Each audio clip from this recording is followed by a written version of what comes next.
Yeah, thank you, Anshuman. Uh, Hi, everyone. Welcome to the session today. Let me take a moment to introduce our guest for the day, Pranjal Sharma. He's an economic analyst, advisor, and author.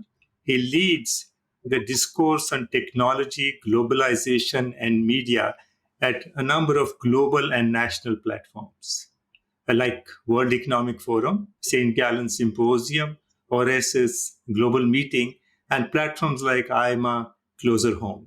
He's a regular speaker at Davos and outstanding speaker bureau member. He's been a columnist with Business Standard, and he was the founding executive editor at Bloomberg TV. His latest, his book, India Automate, came to market recently, and he wrote another book called Kranti Nation before that. And I'm told, there is a new book in the offing, and maybe he'll tell us a bit more about it as we go forward. So let's give a big round of applause to Pranjal. So welcome, Pranjal. Thank you, Rajesh, and thank you for inviting me to this very, very exciting festival. Thank you so much. Thank you for joining us today. And let me start by asking you a question that's on all of our minds. The world has been in turmoil, not only from a health perspective with the COVID virus over last many months, and now we are almost at the end of the year, and it doesn't seem to abate. But also from a political standpoint, this year has seen a lot of turmoil all across the world in many ways. There's been a lot of challenges from an economic perspective, and environment has been back in focus.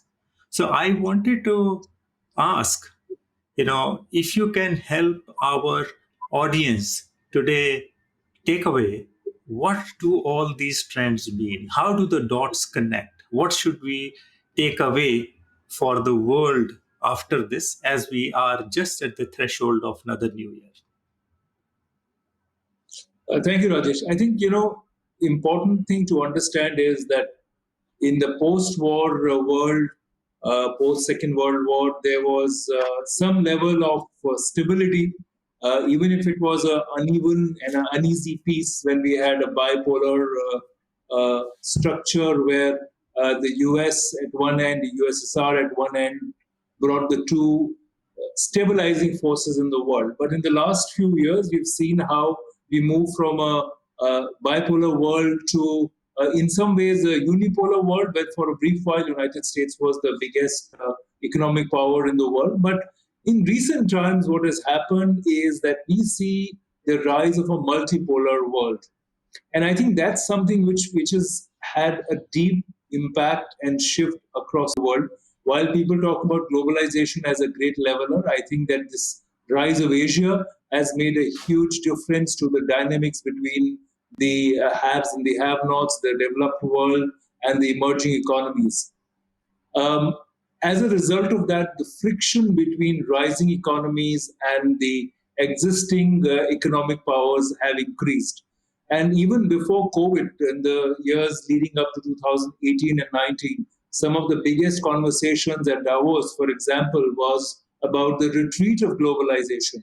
It was very interesting that global leaders like the president of China was talking about globalizing, while the leaders of Europe and US were talking about protectionism and protecting themselves.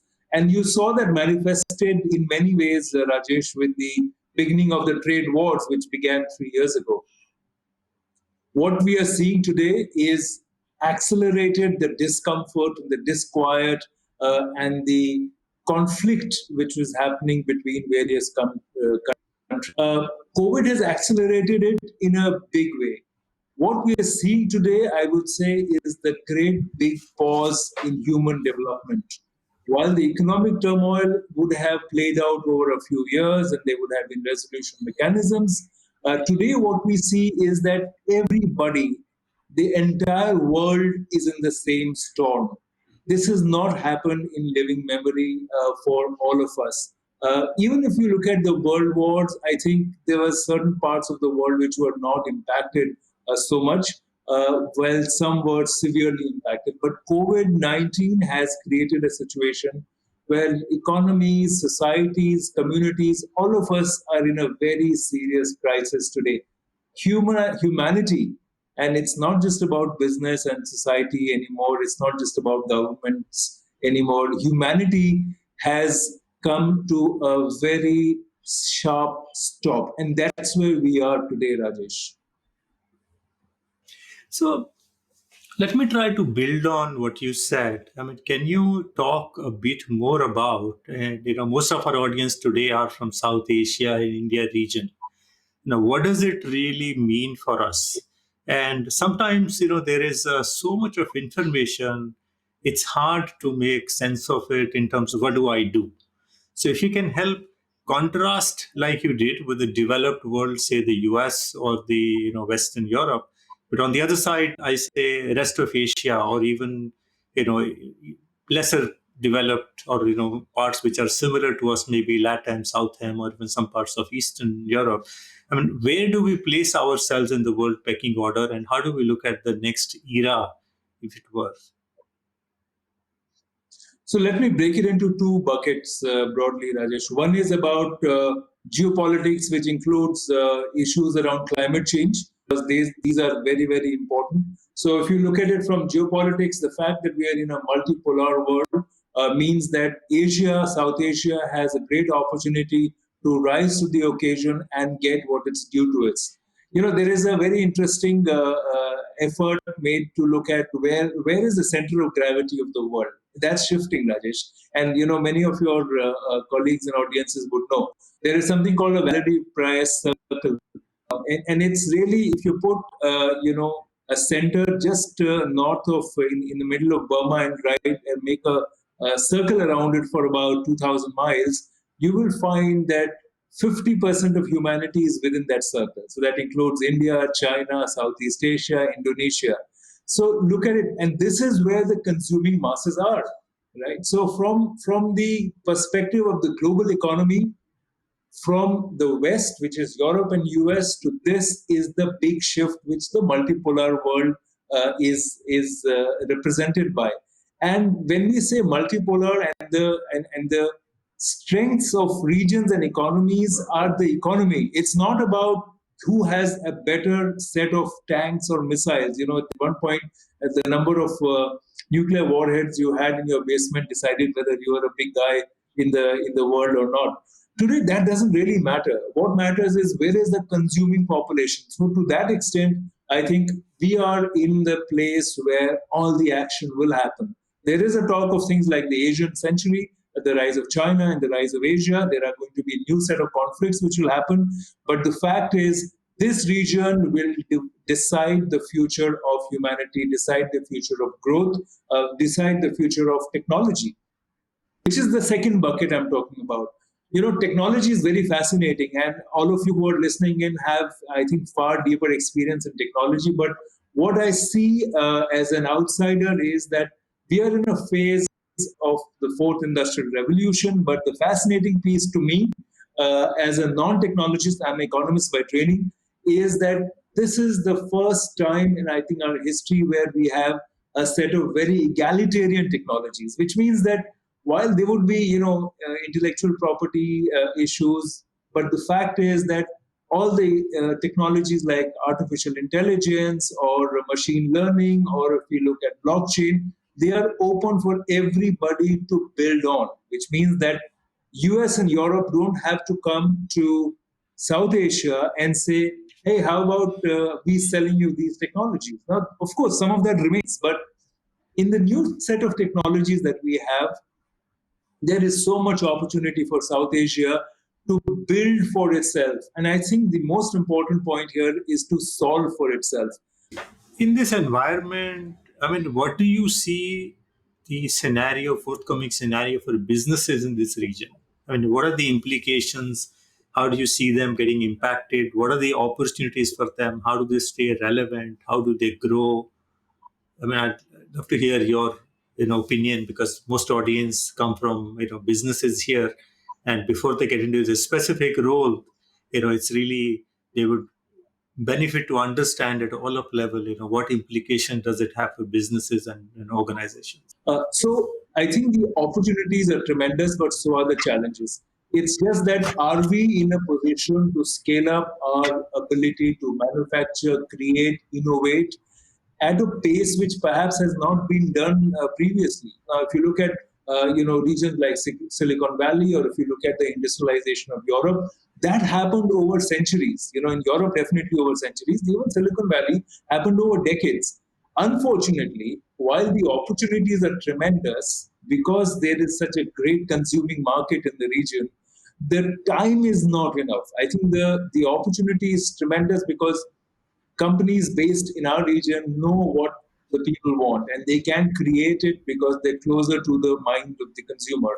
But the time to deliver is much lesser. You have to do it in the next few years, maybe in the next few months. So businesses will have to and are therefore relying a lot on technology to be able to deliver the best products at the most affordable prices in the most efficient way possible. So, leading manufacturers in either in engineering, automotives are now using cobots and automation, which is an important part of what you do, is rising. Cobots, the use of cobots is risen a lot.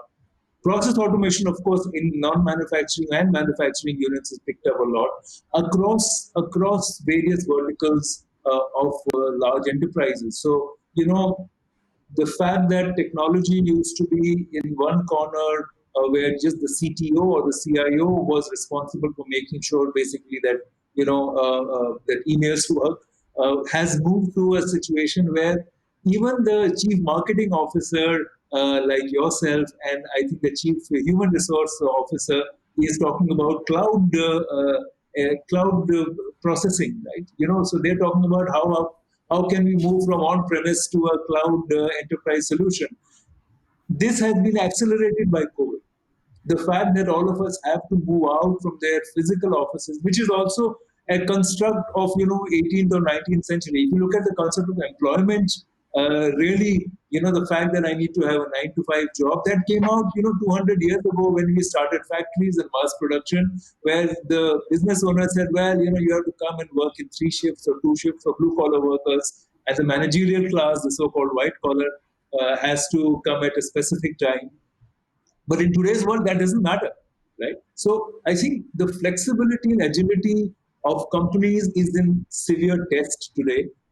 How can they move away from their decades old way of working to a completely new way of working?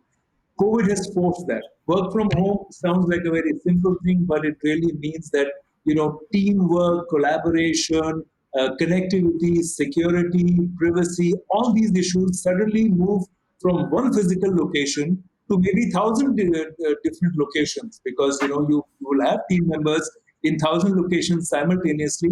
How does the company manage to expand suddenly in 3 months when it doesn't have the experience to do so? So we are also in an era where we don't have the luxury of experience. So today, whether you have a 20-year-old, 20-year experience, or 30-year experience, or a 5-year experience in whatever role you have, in many ways is not relevant. Because whatever we're all looking at is not being faced by anybody.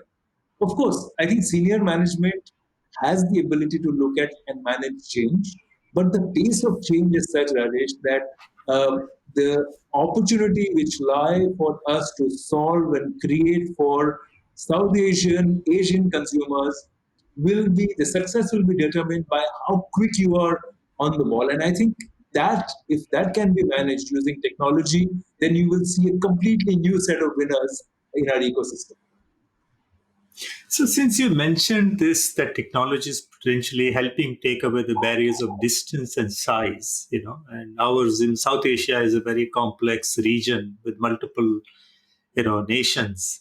So, what kind of industries or trends that you see where countries like Sri Lanka, Bangladesh, Burma, Nepal, they could benefit, or even a country like India, which is sort of a supporting economy in this region, they could benefit, both from a domestic market perspective and often spoken about, global value chain, be it manufacturing or services, which potentially, creates opportunities for economy to gain and therefore people who live within these countries to gain. I think each country will have to make a very clear focus about its own strategy. I think a national economic strategy is critical for all countries. If you're looking at the growth for the next 20 years, next 10 years, each country has to decide what will be the drivers of that growth, what will be the engines. Sure, we may be good at a lot of different things. In countries like Sri Lanka, manufacturing is important, but tourism plays a very big role. In countries like Bangladesh, manufacturing and textile, it's like it has become a global expert on that. And even in COVID times, it has managed to grow and take away a lot of the shifts which are happening for various geopolitical tensions. The shift of American companies from China to other regions, Vietnam and Bangladesh are, for example, benefiting. So I think the countries have to decide two things. One, what is the strategy? And B, how do they also have a plan B and plan C? How do they de-risk themselves? So Bangladesh cannot hope to grow only with textile as its main thing. Therefore, it will have to look at other possibilities. Maybe it can look at marine and trade routes as an important piece for it. Sri Lanka again will have to look at what are the new elements that it can add to its array of strengths. India has to now also decide what it wants to do. And I think in recent times, you've seen the opening up of several sectors. I think the opening up of defense sector is a tremendous achievement. The opening up of space technology for private sector is a tremendous shift, which has not been seen before. The consuming class which is emerging in our region is amazing. 500 million people are joining the economic mainstream across the region. 500 million people. Now, people in Europe and US can't even imagine the concept of 500 million people because, this block of Saudi, for instance, is more than the populations of both these regions. So, delivering to them, creating the right products and services to them is the national priority. How do you do it? How do you ensure that you do it in a way that is absolutely affordable, closer to what the market wants? So countries will have to make a national approach on this, but I think two elements to this are very important. Unlike before, collaboration between the private sector and the government will be critical. You cannot say that taking care of the new 500 million people who are joining the consuming class is only the responsibility of the government. Government cannot say, well, these people are coming up and that's an education opportunity for you, go ahead and deliver. What we are seeing in the early days is very important signs of collaboration. So I think our success will depend in many ways on how governments within the region, so India, Sri Lanka, Bangladesh, Maldives have to collaborate. Similarly, within the countries, the private sector and the government have to be able to come together to manage this. This is an example of where collaboration between the industry and government will be absolutely critical. So at this point, I want to refer back to your book, latest book, India Automated. So to ask you more specifically for business leaders, what are the implications if they want to stay relevant in the new normal that is evolving? And you spoke about the reset after new normal in one of your critiques and the recent blogs you wrote about. So what are the implications for companies who want to grow, thrive, stay relevant, and for business leaders action to take? So, Rajesh, my new book is called India Automated. It's about the impact of fourth industrial revolution in India. What I found fascinating, it's a collection of case studies, is that it's not just in the private sector, but government departments at regional level, very local level, at the federal level, at the national level. Government departments are going ahead and using technologies like blockchain, additive manufacturing. Drones is a mainstream word in governance circles in India. So the fascinating piece is that government and enterprises, small startups as well as large enterprises, have embraced technology at a pace, at a level, at a depth like never before. And I think that's a very, very positive sign. I can't say that everybody is not making mistakes. Of course, mistakes are being made because we are on a very steep learning curve. But this means that business leaders have also to realize that if government departments can be agile enough to make these changes and adopt technology, I think business leaders will also have to do that, which means that referring to what I said earlier, you have to reorganize yourself. So the organizational structures that worked in the last 5 years or 15 years may not be valid anymore. The way that the processes they had inside the company, those processes may not be valid anymore. So the difference between digitization and digitalization, as many of you would know, is that when you digitize, you just take a same process and you take a physical letter and convert it into an electronic letter, and that becomes an email. But digitalization means that you rethink the way your company is organized and the way you're delivering to your client or consumer. That's happening even in government. Some of the government departments are changing. I'll give you the example of the government of Tamil Nadu, which has come up with the first state in the country to come up with a blockchain policy. Now, the blockchain policy is going to be delivered by a coordinating agency, and that coordinating agency is also requesting that all departments in the government, which let's say who are responsible for traffic, it could be municipal authorities, traffic police departments, and other such, start sharing information in a relatable format. So government departments are doing that. Similarly, even in private sector, there is a lot of bureaucracy. So I think senior management have to make sure that they are aligned to these kind of changes. Technology has to be discussed at the board level now. And I think that's a very important piece. You do not have a technology first strategy, but a strategy based on technology. I think that's a very important piece to say. Oftentimes, companies, what they're doing, and I speak to a lot of business leaders, CXOs, and the conversation is, well, we have to achieve this objective. Now, let us see what technology can be used to deliver that in the best way possible. But the more progressive business leaders are saying, well, now I know what I want to do.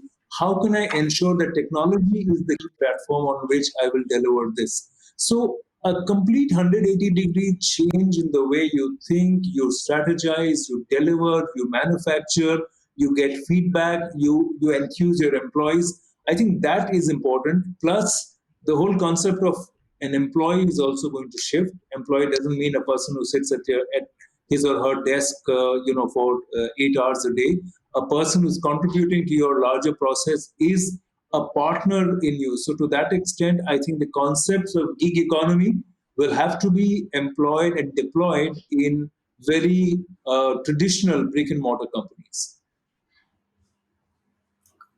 And I mean, you made a good point because we've seen the technology grow in importance, and also especially in a situation like COVID, when for resilience you needed agility, but you also need resilience, which means your processes can run no matter what, especially with people not being there or people working from home. And we saw a lot of interesting work with technologies, new age technologies, because they are non-invasive, they have very short time to get going, and so on and so forth. So and we've seen that it's no longer a technology topic. It really needs to get seen as core component of strategy, and no matter what business you are in, right? So in that background, how do you think all of us, who are in the audience today, should react to the current situation and equip ourselves to stay relevant and to be successful in what you called as an upcoming gig economy, irrespective of our roles? And I'm assuming there's a slightly different level of onus on corporate leaders who are running large organizations, people who are running different functions, as well as people who are entering the workforce or are recent in workforce. How do you see this panning out? The new future of work. And I remember you mentioning about the new report from World Economic Forum. So how do you see these panning out, and what will be your advice? So, Rajesh, let me give you a simple example. I have some friends who are chief financial officers in various companies, and now they say that in their team, typically until a few years ago, typically all members of the finance and accounting team would have done accounting or would have done a chartered accountancy course, right? Today, a large percentage of those are those without any accounting or finance background, because they are data scientists. So The fact is that in an accounting finance role, if you do not have people with finance and accounting, it tells you about the big shifts which are happening. Uh, the new Future of Jobs report by World Economic Forum has given some, global statistics and estimates. It says that 85 million jobs across the world will be disrupted, but at the same time, 97 million jobs will be created. A lot of the audience here is white collar workers like us, knowledge workers. But the fact is that we will find that most of us do not have the relevance to an organization that we're working for anymore, because many of the jobs that we did were perhaps repetitive or have been automated, which means that we will not find, even if those options are available, maybe not in the numbers that we expect. So the fact is that we are living off degrees which are completely outdated. We, at one level, we have to completely change the education system. So this concept of 4 year, in my view, the concept of 4 year degree doesn't matter anymore. You'll have to have maybe a 6 month course, 6 months practical training, another 6 month course, and that would be a continuous exercise. So you do not say my education starts on this day and my education ends on that day, and when my education ends, I'm going to start working again. That's not going to happen in the future. Again, another, to give you a light example, the fact that on our mobile phones there's a software upgrade every 6 months means that technology is changing as fast. Sometimes the upgrade is within 3 months. Sometimes the upgrade is 3 times a month, depending on whatever device you have. So if our technology is changing so fast, what about the software in our brains? Are we upgrading that as fast enough? So the crisis is this, that can we make this transition for ourselves at an individual level and for the people around us, if I'm a business leader, fast enough to be ensuring that they are relevant? That is the biggest challenge that is facing businesses across the world, especially for us in developing markets and emerging economies, where we have a situation that in India, for instance, 1 million people are keen to join the workforce every month. So that's about 12 million people are ready to take up a job or get work. So when we talk about the future of work, and I think that's an important phrase, I don't think we should talk about jobs, we should talk about work and livelihood. The fact is, we have to constantly change our way of working. I am, for example, in my third career. I've had to shift careers. There will be situations where all of us who are listening in right now may have to consider shifting careers, shifting whatever you've known and done for the last 25 years. You may have to start all over again as a trainee with the mindset of a trainee and an intern and say, how can I apply my brain and my skill set in a completely new way? So their responsibility is as much ours, on ourselves as individuals, as for the organizations that I work with. It. And of course, the government has a role to play. But I think the government has a role to play where we talk about blue collar workers, because we still have the facilities, the hardware and the software devices that we are listening into right now. We have the connectivity, we can afford to do that. But the blue collar workers perhaps don't have that. So again, I think it's in the interest of the industry at large, business leaders, to collaborate with the government to say how can we reskill these blue collar workers. I think there's also going to be a third category of people which will come up, which are, perhaps not quite blue collar, not quite collar, because on the shop floor today, when we talk about cobots and other such machines working for manufacturing sector, there will be a category of people who are blue collar workers, but far more educated than what they used to be earlier. They would have probably understood how to operate a semi-automatic machine, right? So things are going to change, and I think some of the steps taken in India in terms of the new education policy, I think recognize the fact that vocational training, skilling, etc., is important. But for all of us who are mid-career professionals, really, I think the challenge and the crisis is very big. I think we are also have to make sure that we are ready for the change. We cannot say, well, everybody else has to change, I'm out of it. I think if we don't make that effort personally, I think we have only ourselves to blame. Thank you so much, Pranjal. That's really, really, brilliant conversation today. And I'm sure, all of our audience are taking away something back from it. And thank you everyone for joining this session. And you can continue the conversation on social media, through LinkedIn, Twitter. Pranjal is available. Continue to pour in your questions, and we'll also try to, get some of the key takeaways from this, maybe out as a piece or a post. So thank you so much. Thank you, Pranjal, and thank you everyone for joining us. Thank you.